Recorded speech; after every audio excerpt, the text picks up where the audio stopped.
আমি জীবিত থাকতে যদি আমার সন্তানের অধিকার যদি আমি প্রতিষ্ঠা করে যেতে না পারি, আমি মারা যাওয়ার পর আগামী দিন আমার সন্তান রাস্তায় রাস্তায় ঘুরবে।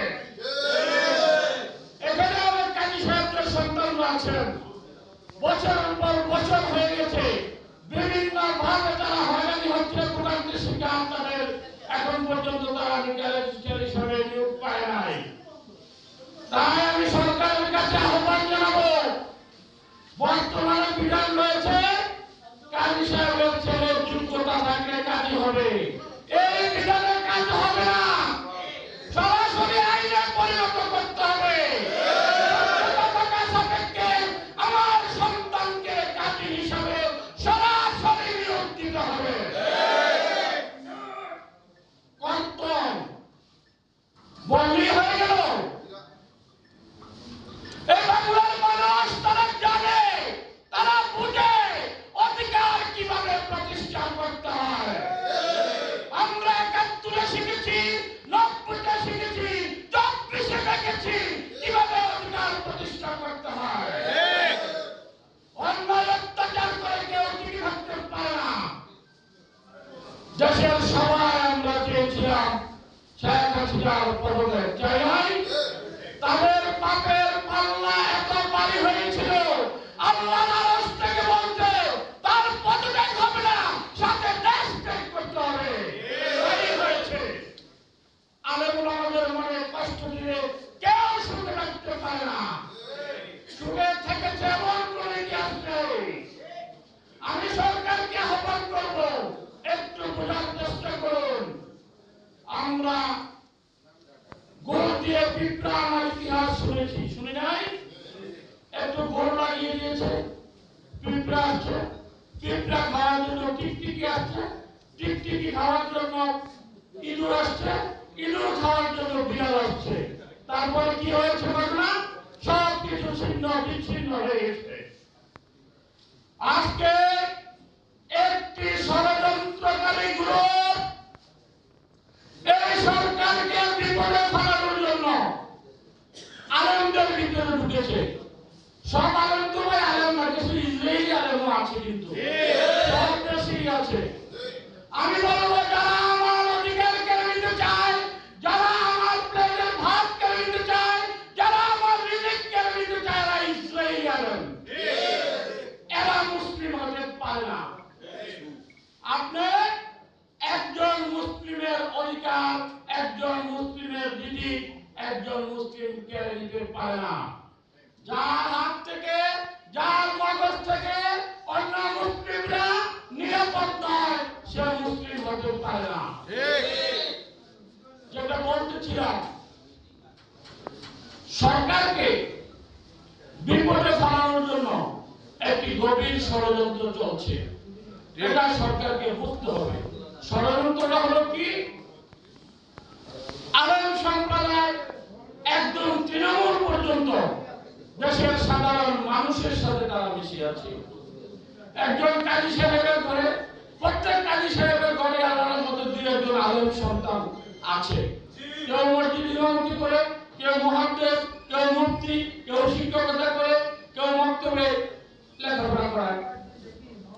যদি একজন আলেমকে আঘাত করা যায়, তাহলে খুব দ্রুত গতিতে দেশের প্রত্যন্ত অঞ্চলে এই সরকারকে আলেম বিদ্বেষী হিসাবে পরিচিত করা যাবে। কাজী সাহেব যদি সরকারের বিরুদ্ধে কথা বলে, তার সন্তান বলবে, মসজিদের ইমাম সাহেব বলবে, এলাকার মাতবর বলবে, মেম্বার বলবে, চেয়ারম্যান বলবে, আস্তে আস্তে সরকার একটি আলেম বিদ্বেষী সরকার হিসাবে তার পরিণতি ঘটবে। এই একটা ষড়যন্ত্র চলছে। সেই ষড়যন্ত্রের অংশ হিসেবে সর্বপ্রথম আঘাত করার জন্য উলামায়ে সুরা রাস্তায় নেমেছে। কাজীদের এলাকা কর্তন করতে হবে। আর ভাই, তোমার যদি কাজী হওয়ার শখ থাকে, তুমি হও না, তুমি সরকারকে বলো যে আমরা এতজন আছি, আমরা কাজী হইতে চাই। সরকার কিভাবে তোমাকে কাজী করবে না করবে না, তোমাকে অন্য পাশে নিবে, সেটা তো সরকার জানে না। তাকে কাজীর এলাকা কর্তন করেই তাকে নিয়োগ দিতে হবে। এটা মুয়া, এটা কি মুড়ির মন পয়সা বানাইবে, আমরা খেয়াল রাখবা। এই বাংলাদেশে একজন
সরকারকে হুঁশিয়ার করে দিতে চাই, বিগত সরকার এমপি সাহেবদের নিউলেটারের ভিত্তিতে এবং স্বয়ং এমপি সাহেবদের তত্ত্বে এই মন্ত্রণালয়ে বসে যখন তখন কাজী সাহেবদের এলাকা কর্তন করেছে আর সরকারকে সহযোগিতা করেছে কাজী সাহেবদের মধ্যে একটি গ্রুপ যাকে আমি নাম দিয়েছি ইসরায়েলি মুসলিম।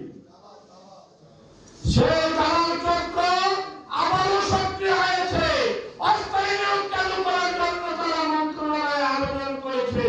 অস্থায়ী নিয়োগের বিধানটি যেন বাতিল হয়ে যায়, আমরা সেই জন্য প্রধানমন্ত্রী দপ্তর স্মারকলিপি দিয়েছি, আমরা আইনমন্ত্রী দপ্তরে স্মারকলিপি দিয়েছি, আইন সচিবের দপ্তরে স্মারকলিপি দিয়েছি।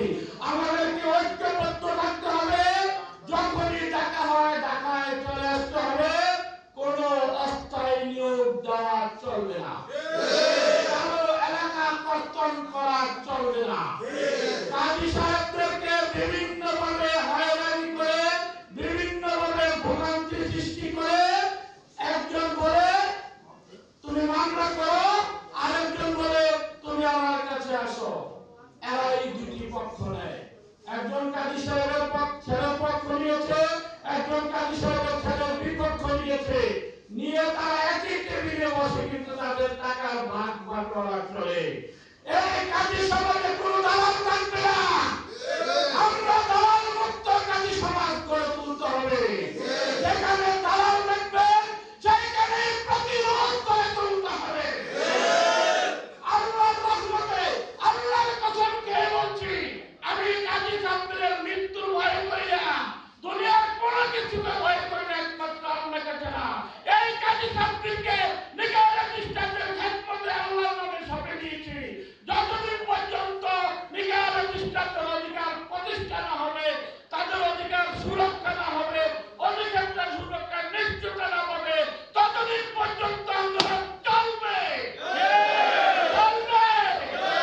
যখনই ঢাকায় আহ্বান করা হবে আপনারা আসবেন, আপনারা আসবেন।